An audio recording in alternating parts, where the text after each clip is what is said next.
Hi, this is Denise Matthew. I hope you're doing well. This week we have three love gates going to be transited, and we do have the sun in the gate 10, the earth in the gate 15, and also we have Jupiter in the gate 25. So we have three of the four love gates being represented. The only one we don't have is the gate 46, and that's the love of the flesh or the love of the body. And when we talk about the love gates, we are talking about the love of the self, the love of our identity, the love of who we are. And that is sort of what we're highlighting this week. And when we feel empowered, it's like our aura just kind of upgrades a bit and we're kind of bringing this extra light to everywhere we go. So there is potential for this to up the level of the global aura. But again, we also know that there's duality, and this can be a time where people are not loving themselves. And in fact, they're feeling pretty unhappy with themselves. So this is a time that if we can see other people who are struggling during this time of the year, it's great to reach out a hand to them, because this is really about humanity as much as it is about the love of the self. They go hand in hand. So with that said, let's get into the transits. So as we said, we have the sun moving into the gate 10 and the earth moving into the gate 15. These are two love gates, as I mentioned. And the thing about these love gates is the themes are intertwined. So the gate 10 is in opposition to the gate 15. And we also have the gate 46 in opposition to the gate 25. So they're all kind of like a cross where they're all being identified in the identity center. The theme of the gate 10 and the gate 15 together really does talk about this idea that when we love who we are, we're empowered by being alive in life itself. The first step to truly being capable of loving humanity and the extremes and diversities of everyone who inhabit the Maya comes from the self. So if self-love leads to the love of others, then so too can the opposite be true, which we know can happen. There are many versions of the gate 10 that can play out in the world. One is self-love that empowers others by just you being you. The other side can be narcissism, where everything really revolves around what you need in your life. Additionally, it could be about always putting everyone else's needs ahead of yours and basically just taking whatever scraps are left. And sometimes, unfortunately, it can even manifest as self-hatred.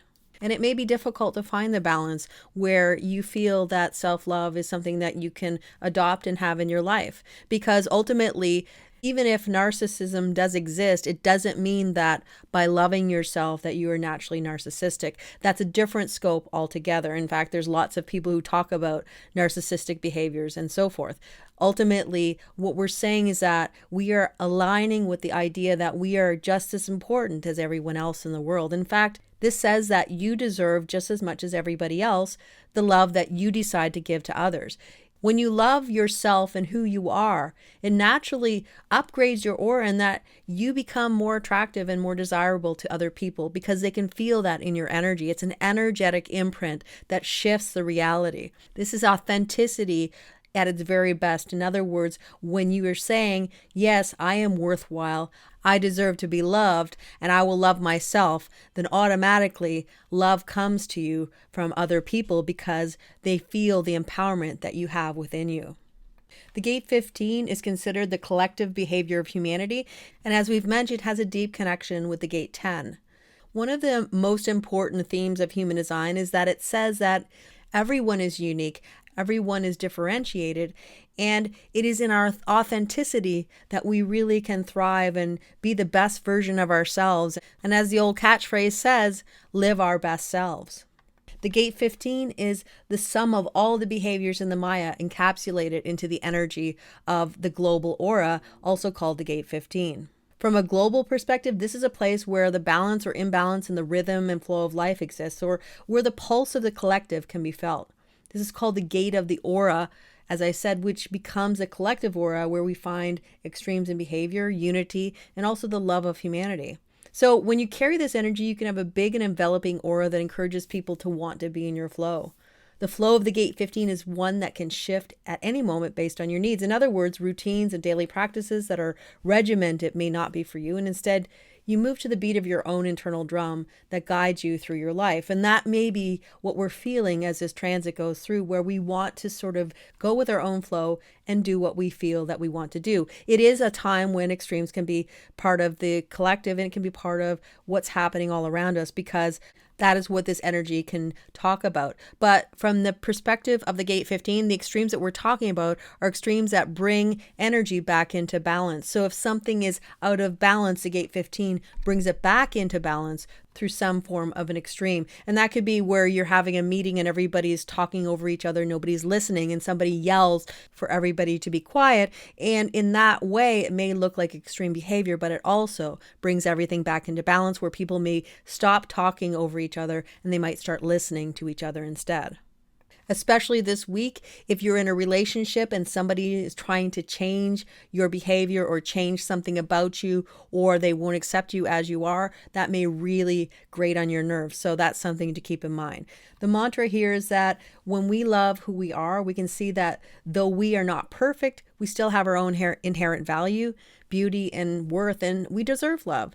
This energy can quite possibly change the world because people who love who they are automatically have the potential to raise a collective aura.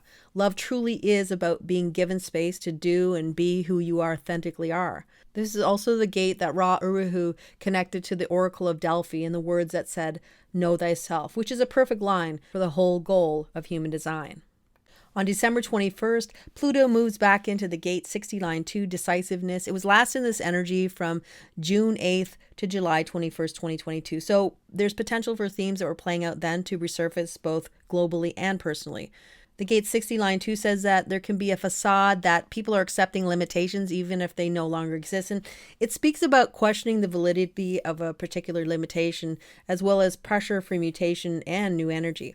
In many ways, it can feel like a bird in a cage with the door open, meaning that we're living within the parameters of limitation even when it no longer exists. Or we're even pushing against walls that are slowly disintegrating, but we're too focused on the limitation to see that freedom is just around the corner.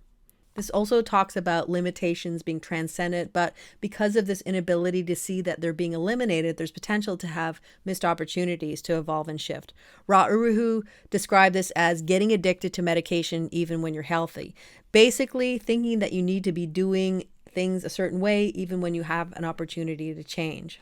So this is a time to watch what's happening all around you and be aware if limitations are starting to reduce and you do have a space to start walking forward, because that's what happens with the gate 60. The limitations in our lives will play out as long as they're necessary, and then after that they will dissolve and we can walk forward. It's about the pauses and how we wait in the pauses, and when we know that the pause is over, to start moving forward into our future.